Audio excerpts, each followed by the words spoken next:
sempre por aqui. Né, Chico? Cada vez que ela vinha aqui eu ficava... Então o Chico está ali, graças a Deus. E nós vamos iniciar essa noite sobre a doutrina de Cristo. Tem muito irmão que confunde. Quando nós falamos que nós temos que seguir o exemplo de Cristo, alguém já fala, mas o Cristo é Cristo. Sim, mas se eu não seguir o exemplo de Cristo, eu vou seguir o exemplo de quem? Eu vou mirar em quem? Eu vou me espelhar em quem?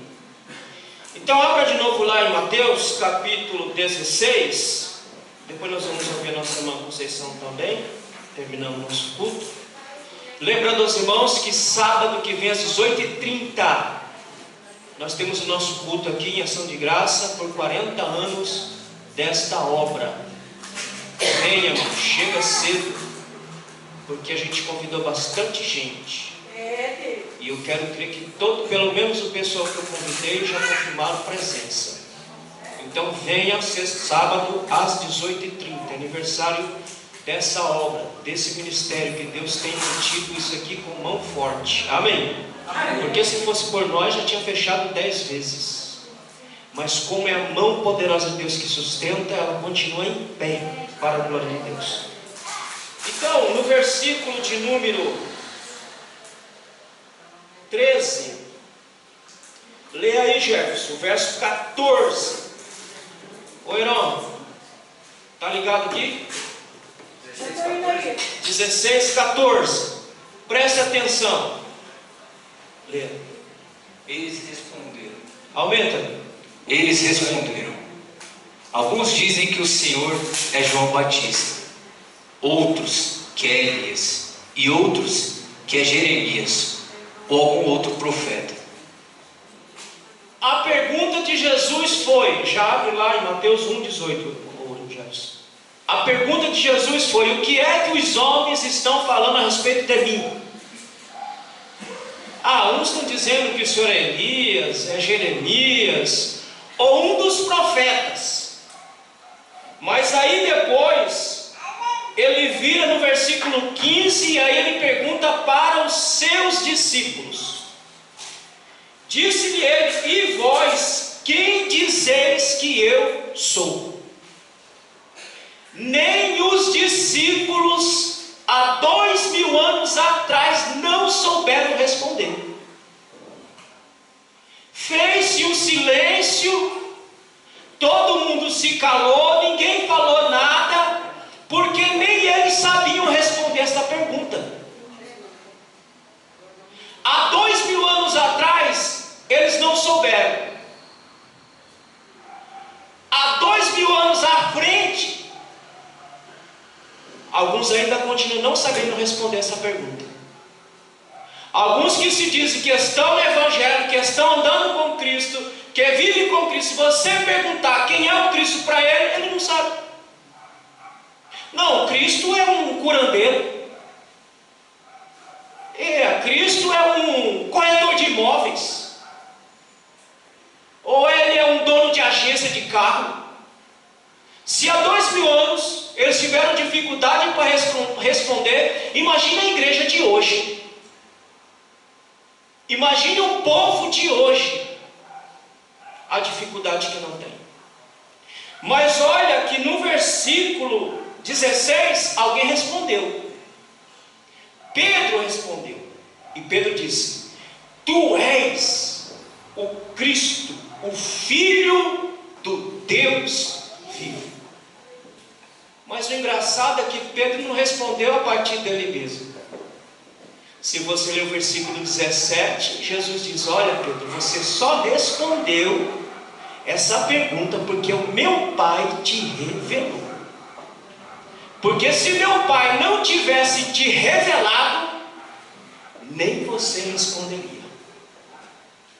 Há quanto tempo nós andamos com o nosso Cristo? Há quanto tempo nós convivemos com o nosso Cristo? E se ele chegar para nós hoje e perguntar quem é o Cristo, qual será a resposta que nós vamos dar? Será que nós vamos precisar que Deus nos revele? Porque ele já nos revelou. pela sua santa e bendita palavra, o Cristo está revelado na sua palavra. Amém, meus irmãos? Amém. Então, nós vamos essa noite estudar sobre a humanidade de Cristo. Os irmãos entendem e aprendem a doutrina. Jesus é 100% Deus. Amém? Amém. E Jesus é 100% homem. E as duas naturezas não se confundem e não se fundem. Elas estão nele operando distintamente, que elas não se confundem. Mas o Cristo, quando veio a esta terra, ele não veio como Deus. E nós vamos ver. Mesmo ele sendo Deus ainda encarnado aqui, mas ele não veio como Deus, ele veio como homem. Amém, meus irmãos? Amém. Os irmãos não podem ter dúvida nisso. Crente da luz divina não pode. Eu não tenho nada a ver com os irmãos da igreja, tenho a ver com vocês aqui. Crente da luz divina sabe que ele era 100% Deus e que ele era 100% homem, e tudo que ele fez aqui na terra, ele fez não como Deus, mas ele fez como homem. Que jeito? Nós lemos hoje de manhã. Abra em Lucas capítulo 4. Vamos ver como é que ele fez a obra dele aqui na terra. Ele não fez como Deus. Amém, meus irmãos? Ele fez como homem. Mas ele diz como é que ele fez como homem. Lucas capítulo 4, versículo 1. Leia. Jesus, cheio do Espírito Santo. Para. Jesus cheio de vento? Não. Jesus cheio de autoridade? Jesus cheio do quê? Jesus cheio do Espírito Santo. Continua. Voltou do rio Jordão e foi levado pelo Espírito ao deserto. Voltou ao Rio Jordão, se batizou, foi levado para o deserto, 40 dias e 40 noites sendo provado como homem, não como Deus. Porque Deus não pode ser provado e nem tentado, mas como homem, ele ficou 40 dias e 40 noites no deserto, sem comer e sem beber, como homem. Amém, meus irmãos? Amém. Versículo 13. Do mesmo capítulo, Lucas, capítulo 4, versículo 13. Quando o diabo acabou de tentar Jesus de todas as maneiras, foi embora por algum tempo. Veja bem, depois que o diabo tentou, diz a Bíblia que o diabo se ausentou, mas não deixou de tentá-lo de novo. O diabo continuou perseguindo Cristo durante todo o ministério dele. Versículo 14. Jesus voltou para a região da Galiléia, e o poder do Espírito Santo estava com ele. As notícias a respeito dele se espalhavam por toda aquela região. Ele voltou para a Galiléia cheio do Espírito Santo e fez a obra do Senhor no poder do Espírito Santo. E quando ele foi ser assunto ao céu, ele disse: eu volto para o Pai, mas vocês vão ficar, e vocês farão obras maiores do que eu fiz. Amém, meus irmãos? Amém. Porque o mesmo Espírito que estava lá em Cristo é o mesmo Espírito que tem que estar aqui em mim e em você para fazermos a obra de Deus. Amém? Deus, aleluia. Então entenda isso. Ele veio como homem viveu, como homem cheio do Espírito Santo, ele fez a obra de Deus. Filipenses capítulo 2, versículo 5. Pode abrir a Bíblia. Aqui é o culto da palavra. E é para você ler a Bíblia mesmo. Se não ler durante a semana, vai ler hoje. Amém? Amém. Filipenses capítulo 2, versículo 5. Leia. Tenham entre vocês o mesmo modo de pensar que Cristo Jesus tinha. vocês o mesmo sentimento que houve em Cristo. Irmão, aí Paulo está descrevendo o processo de humilhação de Cristo, porque ele estava na glória com o Pai, revestido de todo o seu poder, de toda a sua glória. Aí Paulo vai mostrar que ele se humilhou para vir aqui, para me salvar, para salvar cada um de nós que aqui estamos. Então ele diz que haja em vocês o mesmo sentimento que houve em Cristo. Qual é o sentimento que houve em Cristo? Continua, presta atenção. Ele tinha a natureza de Deus, mas não tentou ficar igual a Deus. Olha, ele sendo Deus, ele sendo igual a Deus, em algumas traduções vai dizer que ele não se usurpou, ou seja, ele não ficou agarrado a ser Deus, para não vir aqui morrer por mim e por você. Diz a Bíblia que ele não se agarrou a isto, mas ele veio, e aí ele foi descendo. Este texto fala de mim e de você. Esse texto fala o que nós temos que fazer para ser servo de Deus. Esse texto diz como é que nós temos que nos comportar para sermos verdadeiramente filhos de Deus. O que ele fez? Continua. Pelo contrário, ele abriu mão de tudo que era seu e tomou a natureza de servo. Ele abriu mão de ser, não de ser quem ele era, mas ele abriu mão de sua glória para se tabernacular, para encarnar em um corpo frágil, fraco, débil como o nosso, para nos salvar. Ele não ficou lá, agarrado. Não é igual a gente, na nossa soberba, que não tem nada e ficamos agarrados na nossa soberba. Você já viu? Tem irmão que fala assim: você sabe por que você está falando? Eu estou falando com o Zé Ruel, porque tu não é maior do que o Cristo. Ninguém aqui é maior do que o Cristo. Amém, meus irmãos? Amém. Mas nós temos que seguir o exemplo do Cristo, não ficar agarrado à nossa soberba, não ficar agarrado ao nosso ego, achando que somos alguma coisa, sendo que nós não somos nada. Somos alguma coisa porque estamos em Cristo Jesus e nada mais que isso. Amém, meus irmãos? Amém. Tu és só uma ferramenta, e a igreja é a prateleira das ferramentas, que Deus coloca cada ferramenta com uma finalidade específica, e Ele vai pegando as ferramentas e vai usando conforme a sua vontade, para a glória dEle, para que o nome dEle seja glorificado e para que almas sejam salvas para a glória de Deus. Amém, meus irmãos? Amém. Continua.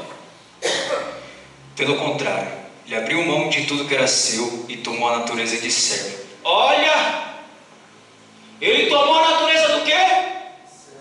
Irmão, Jesus, quando veio a essa terra, ele só fez descer. E nós às vezes não queremos descer um degrau no pedestal. E Jesus, quando veio aqui, só fez descer. Primeiro ele desceu como? Como servo. A ralé, o lixo, a escória da humanidade, do mundo de então que nós estamos lendo aqui. O servo era um nada. O servo não era nem contado. Um servo não tinha nem dignidade. Ele está dizendo que haja em vós o mesmo sentimento que houve em Cristo Jesus. Ele, sendo quem ele era, Deus Todo-Poderoso, ele abriu mão de sua glória momentaneamente, veio em forma de servo, veio em forma da escória do mundo, para salvar cada um de nós que estamos aqui esta noite ouvindo a palavra de Deus. E nós às vezes queremos nos arrogar em nada.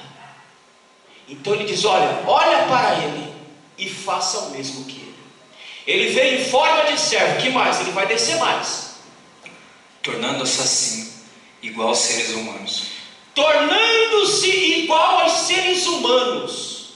Ele tomou a fraqueza humana, ele tomou o corpo humano, para mostrar para nós que dá para ser crente fiel nessa natureza frágil que nós temos aqui, meus irmãos. O Cristo veio como homem, porque se ele viesse como Deus, ele não nos ensinaria nada. Mas como homem, ele pode nos ensinar lições profundas de como deve ser o servo do Senhor, aquele que se humilha até o chão. Amém, meus irmãos? Amém. Continua. E vivendo a vida comum de um ser humano. Vivendo a vida comum de cada um de nós aqui. Comedor de arroz e feijão, sofredor, sentindo dor, sentindo tristeza, sentindo angústia, sentindo tudo para resgatar cada um de nós que estamos aqui. O que mais que ele diz aí? Ele foi humilde e obedeceu a Deus até a morte. Pronto, ele foi humilde e obedeceu a Deus até... Às vezes nós obedecemos a Deus só até a página 2, porque da página 2 em diante não. Isso está pedindo muito, isso está pedindo demais de mim. Eu te obedeço até a página 2, da página 2 em diante é comigo. Diz a Bíblia que ele foi obediente, e obediente até a morte, e morte de cruz, para nos dar o privilégio de estarmos aqui. Ele, diz Paulo, ele sendo rico, se fez pobre para nos fazer ricos. Amém, meus irmãos? O que você não tinha, ele te deu. O que você não era, ele te fez ser. O que você não iria herdar, ele te faz herdar para a glória de Deus. Tu era um pecador, tu estava destinado ao fogo do inferno, mas ele te deu um banho de sangue, te salvou, te lavou, te revestiu do poder do Espírito Santo, e está te preparando para levar para as mansões celestes, para estar com ele pela eternidade. Glória a Deus.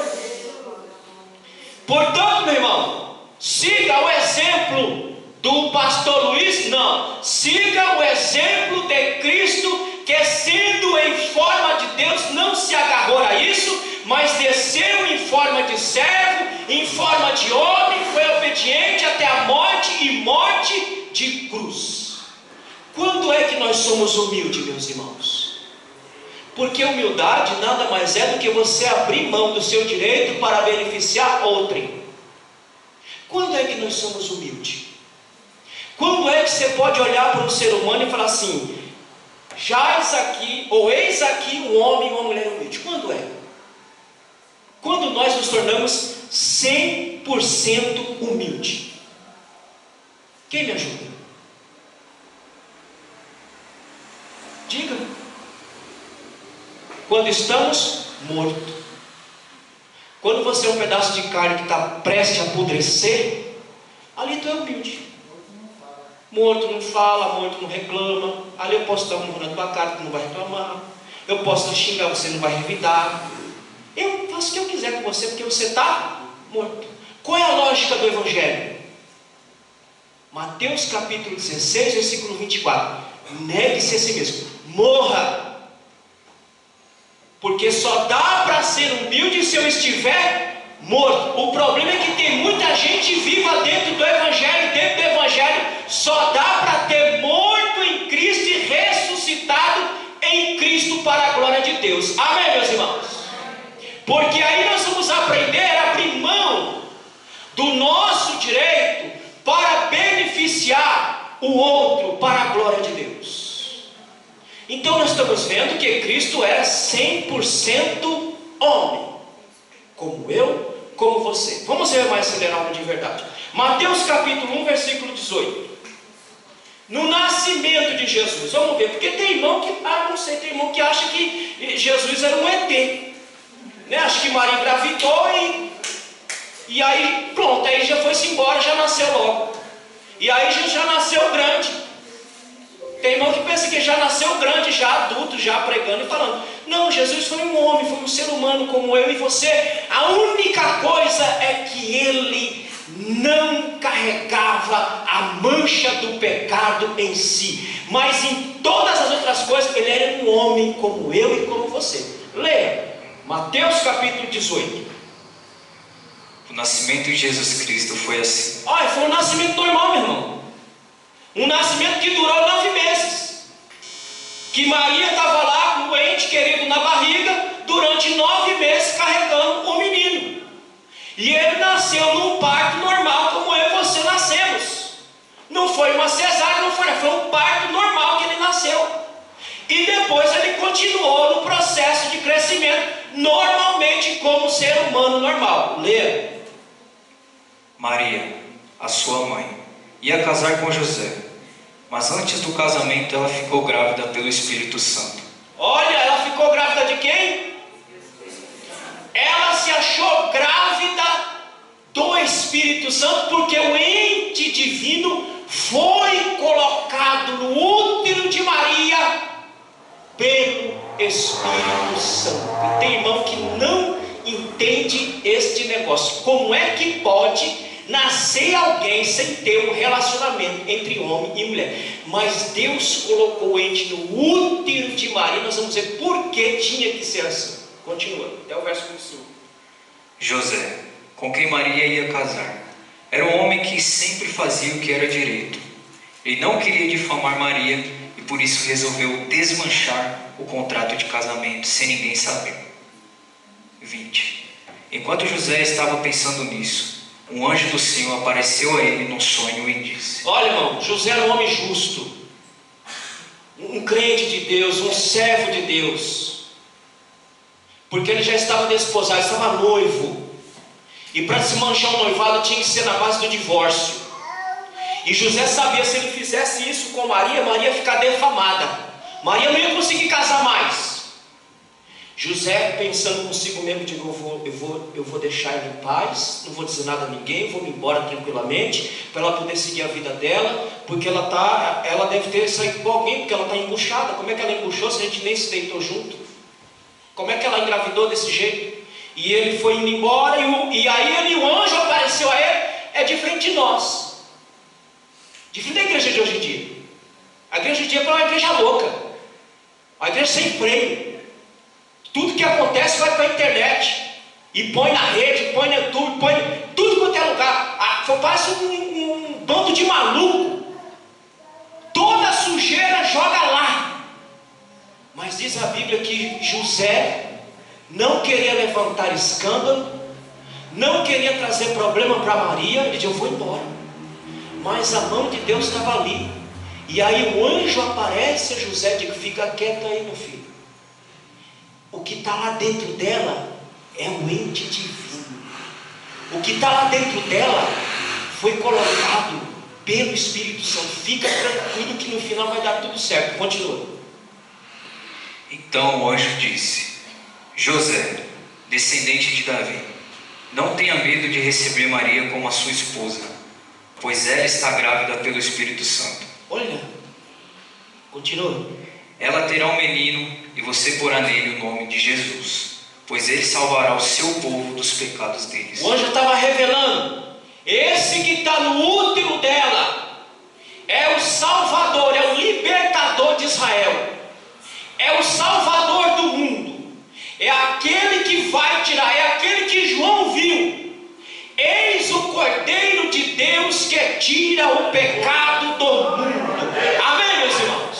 Glória a Deus. Eis o Cordeiro de Deus. E João vendo, quando ele viu Cristo, ele diz: eis o Cordeiro de Deus que tira o pecado do mundo. E José se aquietou, esperou o tempo passar, o menino nasceu, foi dado o nome que o anjo lhe revelou, e ele crescia naturalmente como uma criança normal. Agora presta atenção aqui que eu vou explicar para vocês que tipo de nascimento foi o nascimento de Jesus Cristo. Existem 2 tipos de nascimento, meus irmãos. O primeiro, hiloplasmático. Repete comigo para você gravar isso, para ficar bem gravadinho na sua cabeça aí, para não ficar dúvida. Hiloplasmático. Oxe, meus irmãos, vocês estão aqui comigo? Amém? Diga! Todo mundo comeu aqui? Amém. Comeu, tomou café, comeu, está tudo de bucho cheio. Repita com força: hiloplasmática. Hiloplasmática. Matéria gera matéria. Matéria gera matéria. Matéria gera matéria. Nascimento hilo-plasmático. O meu nascimento e o seu nascimento foi hilo-plasmático, porque matéria gera matéria. Seu papai e sua mamãe tiveram uma noite de festa e nasceu você. Sim ou não? Sim. Eu acho que foi. Ou foi por telepatia? É o homem gerando o homem. De Cristo não foi assim. Do Cristo foi diferente. E vamos ver por que foi diferente. Abra em Êxodo capítulo 12, versículo 5, Levíticos capítulo 1 e versículo 3. Vamos rápido, meus irmãos, que a minha hora está indo embora. Êxodo capítulo 12, versículo 5. Leia. O animal deverá ser um Presta carneiro. atenção que eu vou explicar por que o nascimento dele, a gestação, a concepção dele não foi matéria gerando matéria. Leia. O animal deverá ser um carneirinho ou um cabrito sem defeito de 1 ano. Tem que ser um animal macho, sem defeito nenhum. Levíticos capítulo 1, versículo 3. Bora. Se ele oferecer um animal do seu gado para ser Presta completamente atenção, queimado, hein? Vai.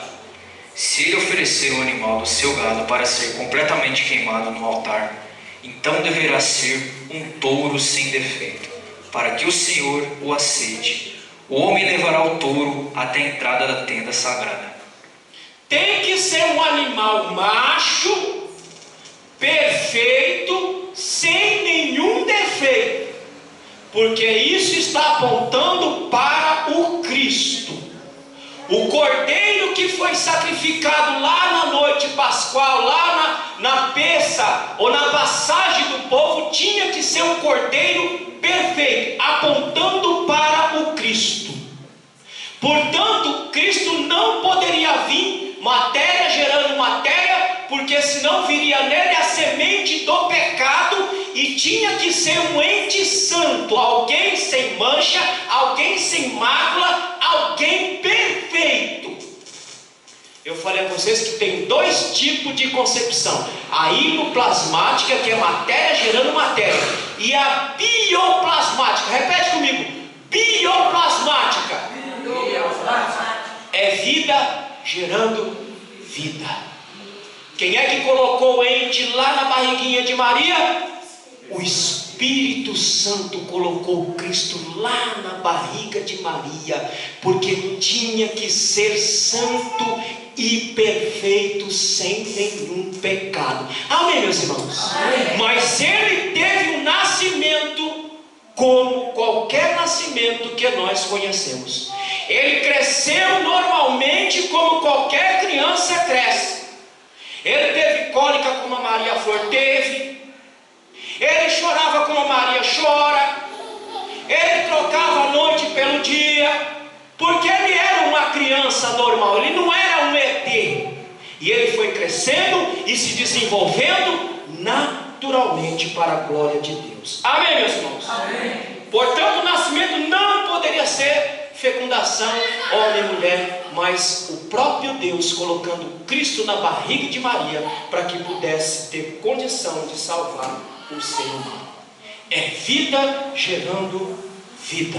Mas ele era homem como eu e como você. Nós vamos ver qual é o propósito disso. Mas você pode estar com dúvida ainda. Mas irmão, eu não sei não se ele era homem mesmo, se ele era 100% humano. Então bora ver então se ele não era 100% humano. Lucas capítulo 2, versículo 7, depois versículo 40. Jesus como homem tinha limitações igual eu e você. Jesus estava preso a tempo e espaço. Ele não poderia estar em 2 lugares ao mesmo tempo como Deus. Ele não poderia. Ele estava preso ao tempo e ao espaço. Qual é a angústia da alma humana? É que ela está presa a tempo e ao espaço. Quando você dorme lá e você sonha voando, é sua alma querendo romper tempo e espaço. É sua alma querendo sair dessa prisão chamada tempo e espaço. Mas Jesus, como homem, ele tinha suas limitações como homem. Leia aí Lucas 2, 7 e depois o verso 40. E outro já lê João 4, 6. Vamos ver. Então Maria deu à luz ao seu primeiro filho. Enrolou o menino em panos e o deitou numa manjedoura, pois não havia lugar para eles na pensão. Verso 40, do mesmo capítulo. O menino crescia e ficava forte, tinha muita sabedoria e era abençoado por Deus. O menino crescia e ficava forte. Ele tinha um corpo humano. Um corpo humano como o meu, como o seu corpo. Ele não era um ET. Ele não era alguém diferente. Ele era um ser humano como eu e como você. Ele tinha um corpo humano. João capítulo 4, versículo 6. Quem achou? Leia aí para... E estava ali a fonte de Jacó. Jesus, pois, cansado do caminho, assentou-se assim junto da fonte. Era isso, quase a hora sexta. Olha, irmão, se ele não fosse um homem normal, ele não sentia cansaço. Deus sente cansaço? Claro que não. Mas como homem, e ele estava ali, diante do poço, cansado. Sabe por que eu digo isso, irmão? Porque quando eu fui fazer o seminário, uma aluna, antes de mim, ela se escandalizou. E ela foi embora do seminário, não estudou mais. Porque o professor estava ensinando a humanidade de Jesus. E aí, vocês sabem que lá em Levítico está dito que todo judeu tinha que andar com uma pá. E aquela pá servia para, se fosse evacuar, ele tinha que fazer um buraco, que é para fazer lá no buraco e tampar, para não deixar aquele negócio fedendo ao céu aberto. Porque você pensa, 2 milhões de pessoas ali no deserto, todo mundo ali fazendo em qualquer lugar sem enterrar, aquilo ali viraria um chiqueiro.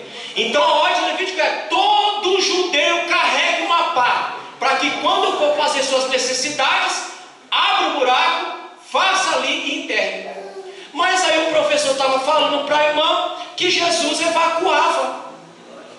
Aí ela entrou em crise existencial. Mas meu Jesus, irmão, ele comia como eu e você come. Se ele comia, aquela comida tinha que sair para algum lugar. Não, meu Jesus, eu digo, não, mas ele era homem. Ele era homem como eu e você. As mesmas necessidades que nós tínhamos, ele tinha. Então, como homem, ele sentiu cansaço, meus irmãos.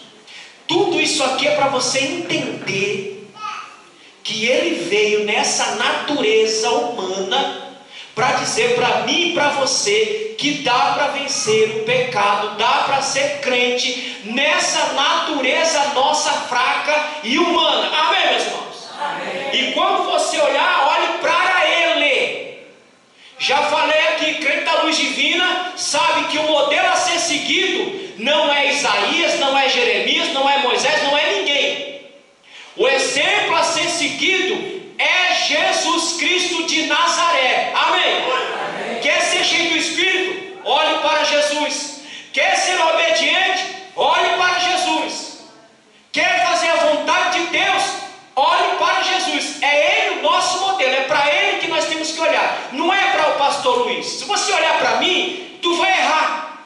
Mas se olhar para Jesus, esse você tem um modelo perfeito. Sabe qual é o problema de muito crente cabeça de vento? É que fica olhando para os outros. Irmão, por que você não vai? Olha, irmão, aquela igreja tem muito problema. E o mal deles é você. É você. Eu já falei aqui, se vocês acharem uma igreja perfeita, não entre. Por quê? Porque se você entrar, você vai estragar. Então, se você achar uma igreja perfeita, não entre. Porque se você achar e você entrar, você vai estragar. Então, o modelo é Cristo. É olhar para Ele. Eu não tenho nada a ver com A com B.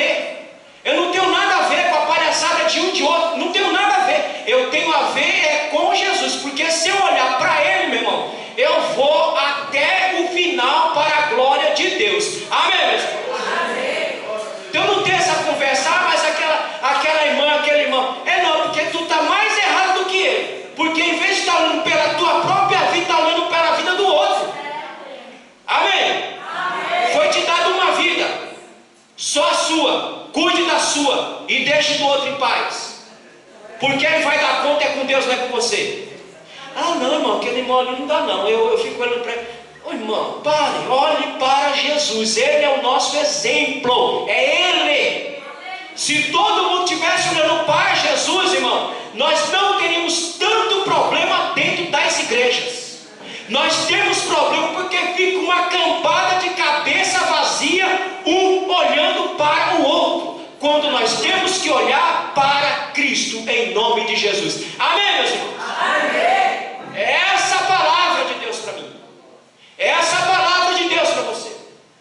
Olhemos para Jesus, porque se olharmos para Ele, nós não vamos ver o defeito dos outros, mas vamos ver o nosso defeito. E Jesus falou isso. Como é que você quer tirar o cisco do olho do teu irmão, se no teu tem uma trave, meu filho? Jesus está dizendo, olha, cuida da sua própria vida e deixa a vida do outro. Amém, meus irmãos? Amém. Olhe para ele. Então ele sentia cansaço. Mateus 4:2. Lucas capítulo 23 e versículo 26. Mateus 4:2, leia. E tendo jejuado 40 dias e 40 noites, depois teve fome. Teve fome, ele comia, ele sentia fome, como eu e você sente fome. E ele não gostava de comer comida ruim não, ele gostava de comer comida boa.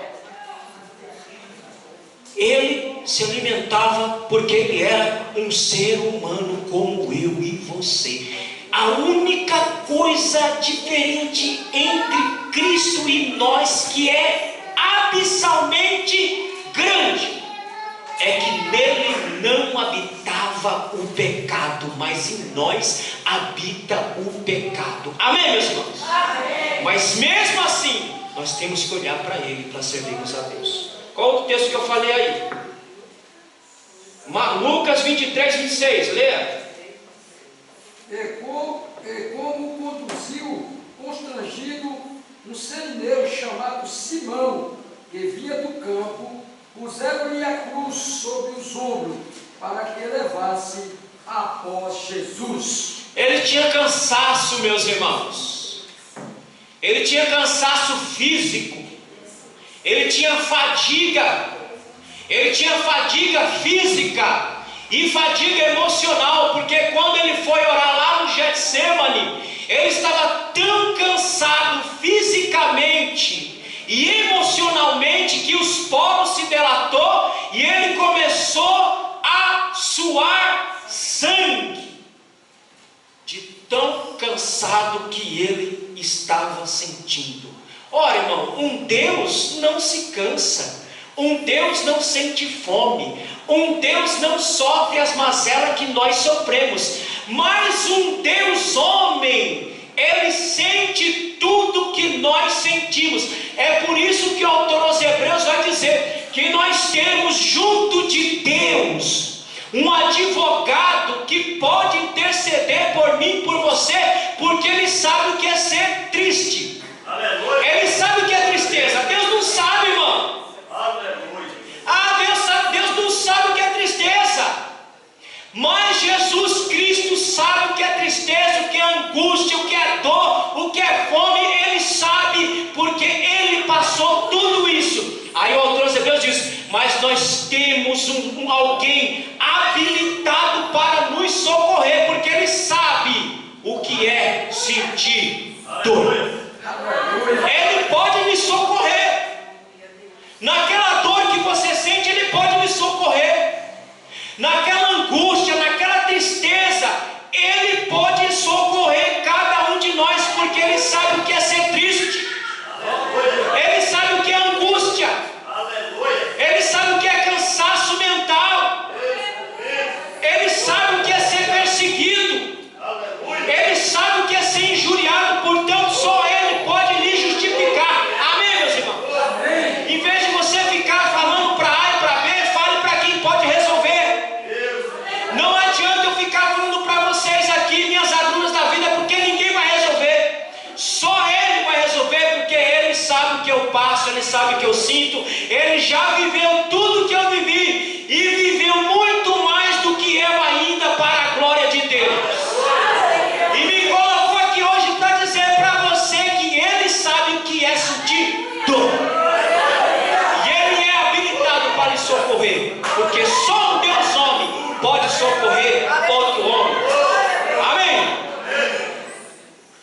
sabe o que é tristeza não, meus irmãos, não se engane. Tudo que Deus sabe em testa. O que é tristeza? E Deus pergunta para o filho: filho, me explica. Explica para papai o que é tristeza. Porque papai não sabe, mas você sabe. O que é sentir angústia, filho? Ele sabe. Porque Ele está habilitado para te socorrer em nome de Jesus. Então quando você tiver que falar, fale para Ele, porque Ele está habilitado. Lucas capítulo 24, versículo 39 e 42. Veja, Ele tinha um corpo humano, e mesmo quando ressurgiu, continuou com o corpo humano. Lucas capítulo 24, versículo 39. Leia. Olhem para as minhas mãos e para os meus pés, e vejam que eu mesmo. Toquem em mim e vocês vão crer. Verso 42. Eles deram um pedaço de peixe assado, que ele pegou e comeu diante deles. Depois disse: enquanto ainda estava com vocês, eu disse que tinha de acontecer tudo o que estava escrito a meu respeito na lei de Moisés, nos livros dos profetas e nos salmos. Já abre Lucas capítulo 2, versículo 52. Na ressurreição, Ele continua com o seu corpo humano.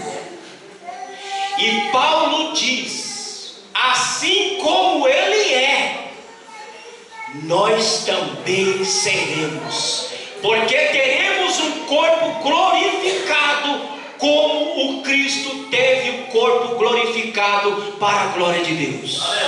Ele era homem, como homem Ele morreu, mas quando Ele ressurge, Ele já ressurge como Deus Todo-Poderoso, Criador dos céus e do universo, e tudo quanto neles há. Amém, meus irmãos? Amém. É a esse Cristo que você serve. É a esse Cristo que você glorifica. Alguém que esteve entre nós. Alguém que armou tenda entre nós. Alguém que andou conosco. Alguém que andou, viveu conosco. Ele pode nos socorrer em nome de Jesus. Amém, meus irmãos?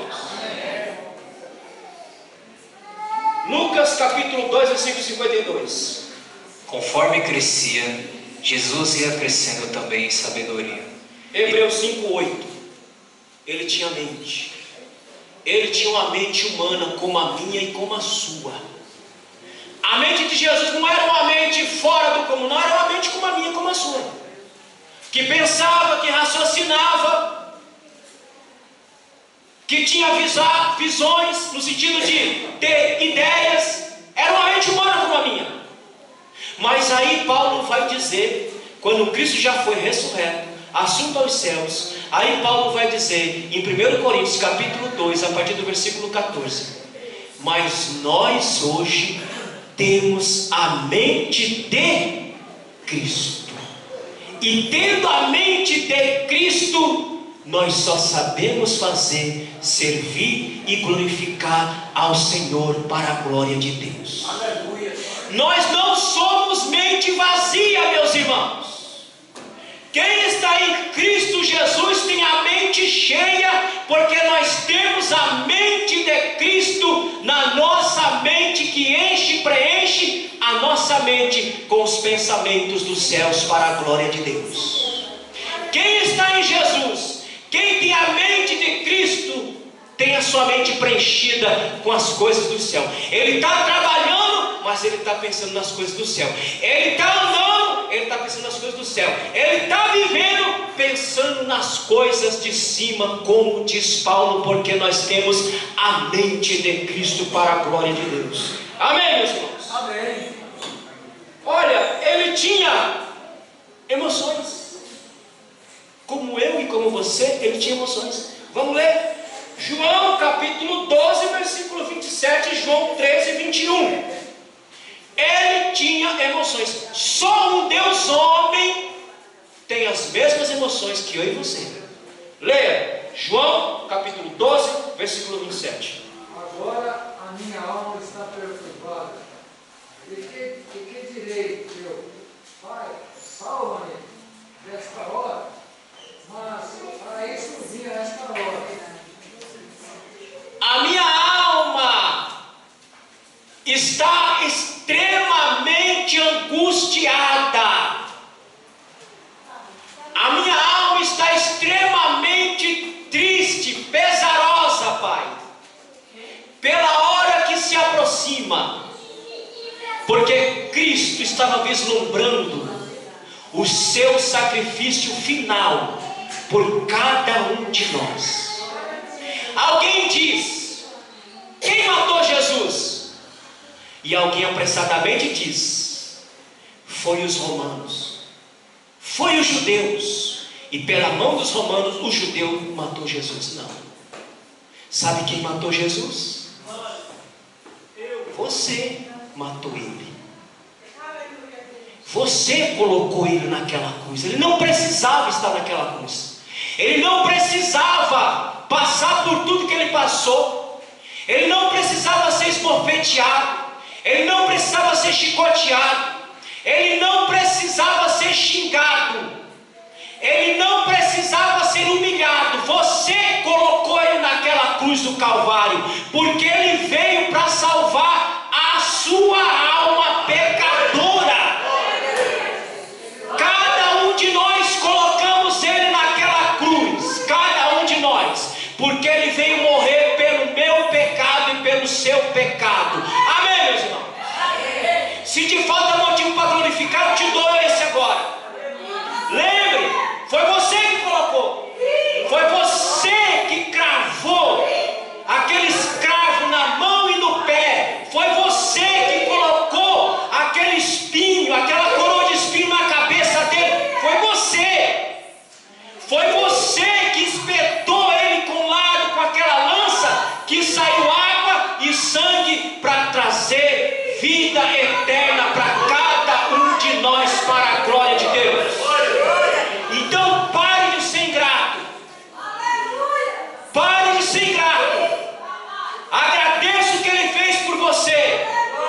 Louve a Deus por aquilo que ele fez por você.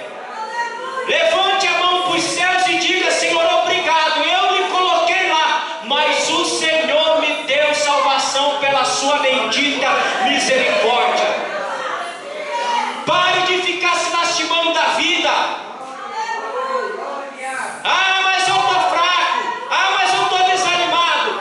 Pare.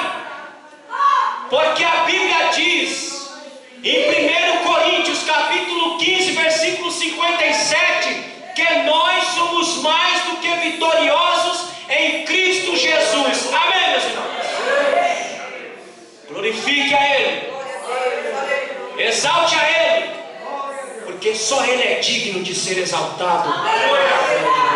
Glória a Deus. Ele sentiu angústia. Ele sentiu angústia por mim e por você. Mateus capítulo 26, versículo 38. E depois Mateus 8, 10. Vamos ver o que mais que ele sentia. Pensa, irmão, que tudo isso que nós estamos vendo Jesus sofrendo como homem, foi por mim, foi por você. Para que hoje você ficasse aí dando desculpa. Para que hoje você ficasse aí colocando um monte de impedimento para servir a Deus, para fazer a vontade de Deus. Pense que Ele passou tudo isso para hoje nós ficarmos dando desculpa para não servir ao Senhor, para não glorificar ao Senhor, para não exaltar o Senhor. Pense nisso e coloque o teu problema não é mais do que o dele. O que você passa não é mais do que ele passou. O que você vive não é mais do que ele viveu. Porque o que ele fez por você, você não faz por si mesmo. Nenhum de nós fazemos. Só ele fez o que nós não podíamos fazer. Trazer salvação para cada um de nós. Mateus 26, 38. Leia. Então ele disse: a minha alma está triste até a morte. Ficai aqui e vigiai comigo. A minha alma está triste até a morte. Isso vai para nós, que às vezes sentimos tristeza intensa e profunda. Eu acabei de falar a vocês que Cristo sabe o que é tristeza, intensa e profunda. Está muito triste, está muito angustiado, está depressivo, vai aos pés de Jesus, porque Ele sabe o que é e Ele vai tirar para a glória de Deus. Amém, meus irmãos? Vai a Ele, porque como homem Ele experimentou a tristeza profunda e intensa. Ele pode lhe socorrer, Ele pode tirar essa tristeza que está na sua alma, Ele pode tirar essa preocupação que corrói a sua mente. Ele pode lhe socorrer, porque Ele sabe o que é sofrer tristeza intensa e profunda. Mateus 8,10. Ouvindo isso, admirou-se Jesus e disse aos que seguem: em verdade vos afirmo que nem mesmo em Israel achei fé como esta. Ele se admirava com as pessoas, irmãos. Como homem, ele ficou admirado com esse homem. Eu nem em Israel achei tanta fé como achei nesse homem. Ele se admirava com as pessoas. Sabe qual é a pergunta que você tem que fazer hoje? Enquanto eu falo, você tem que perguntar: Senhor, o Senhor está se admirando de mim? Eu tenho feito alguma coisa que o Senhor possa se admirar da minha postura? Que o Senhor possa admirar da minha posição? Eu tenho admirado o Senhor? Ou nós temos passado batido? Ou nós temos passado desapercebido? Porque tem crente que passa desapercebido pelo seu Senhor, porque ele não consegue chamar a atenção do seu Cristo. Essa é a pergunta que você tem que fazer para você mesmo: eu tenho chamado a sua atenção, Senhor? Ou eu tenho passado batido diante do Senhor? Como homem, em João capítulo 11, versículo 35, diz que ele chorava. Quando ele soube da notícia do seu amigo Lázaro que morreu, ele chorava. Só um Deus homem, irmão, chora. Então quando você está chorando lá, ele sabe o que é isso. Ele sabe o que é uma alma, quando essa alma está profundamente triste a ponto de chorar. Ele sabe, irmão, que é uma alma que chega a dar até fastio, né? Falta até o fôlego. Você puxa, o fôlego vem com dificuldade. Tamanha a tristeza que você sente. Ele sabe o que é isso, porque lá no Getsêmani ele estava tão afadigado que até para respirar tinha que fazer força. Então ele sabe o que é um choro. Hebreus capítulo 5, do versículo 7 a 9. Agora a gente não vai ler mais, porque eu estou indo embora agora. Ele sabe o que é sentir emoções intensas. Ele sabe. Como homem, ele foi tentado. Mateus capítulo 4, Hebreus capítulo 4, versículo 15 e Tiago 1,15. Ai, irmão, mas eu dei uma escorregadinha aqui. Por que deu uma escorregadinha aqui? Porque deixou de olhar para Jesus, ué. Porque quem está olhando para Jesus sabe que ele foi tentado. E quem está olhando para Jesus sabe que, em sendo tentado, ele não cedeu um único milímetro, continuou com a sua fé viva e firme no Senhor, para a glória de Deus. Amém, meus irmãos? Amém. E se você pegar as próprias pessoas que estavam em volta de Jesus, Mateus capítulo 13, versículos 53 a 58, as próprias pessoas que estavam em volta de Jesus dizem: não, mas ele é um homem, ele é um homem, como eu e como você, ele é um homem, ele é o Deus homem, que fora prometido lá no jardim do Éden. Deus prometeu: eu vou mandar um Deus homem para salvar toda a humanidade. Amém, meus irmãos? Amém. Agora, querido, qual a finalidade de Jesus se tabernacular num corpo como homem? Para me salvar e salvar você. Mas tem uma finalidade maior. E aí eu quero ler com vocês. Abra em 1 Pedro, capítulo 1, versículo 2. Algum rapidinho para mim. 1 Pedro, capítulo 2, versículo 21. Porque para isto sois chamados, pois também Cristo padeceu por nós, deixando-nos o exemplo, para que sigais as suas pisadas. Querido, Ele veio como Deus homem, para deixar para mim e para você exemplo, que como Deus homem, Ele viveu nessa terra, Ele andou nessa terra, Ele sofreu todas as coisas, mas Ele venceu para a glória de Deus. Ele está dizendo para mim e para você, que assim como Ele venceu, se nós seguimos as pisaduras dele, seguimos o exemplo dele, nós também vamos vencer para a glória de Deus. Abre em Hebreus capítulo 4, versículo 14. Vamos ler, já estou encerrando. Hebreus capítulo 4, versículo 14. Preste atenção. Como homem, Ele deixou exemplo para que nós sigamos o exemplo e somente o exemplo dele. Alguém achou? Por favor, leia. Tendo, pois, a Jesus, o Filho de Deus, como grande sumo sacerdote, que penetrou os céus, conservamos firme a nossa confissão. 15. Porque não temos o sumo sacerdote que não possa compadecer-se das nossas fraquezas. Antes foi ele tentado em todas as coisas, as nossas semelhanças, mas sem pecado. Está vendo aí? O autor José está dizendo: nós temos junto de Deus alguém que, como nós, padeceu, sofreu, mas venceu todas as coisas, e hoje está lá no céu e pode nos socorrer a qualquer momento que nós gritarmos por Ele, Ele vem nos socorrer. Continua. Porque não temos, achegamos-nos, portanto, confidencialmente junto ao trono da graça, a fim de recebermos misericórdia e achando graça para socorro em ancião oportuno.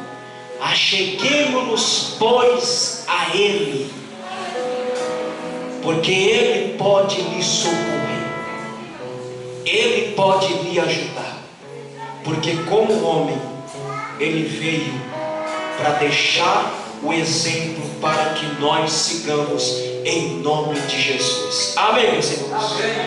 Portanto, o Cristo que nós servimos, quando Ele andou pela terra, era 100% Deus e 100% homem, e como homem Ele fez tudo o que fez para deixar exemplo para mim e para você seguirmos as suas pisaduras. Amém, meus irmãos? Você quer ter vitória na sua vida? Siga o exemplo do nosso Cristo e você vai ter vitória em nome de Jesus. Fique de pé.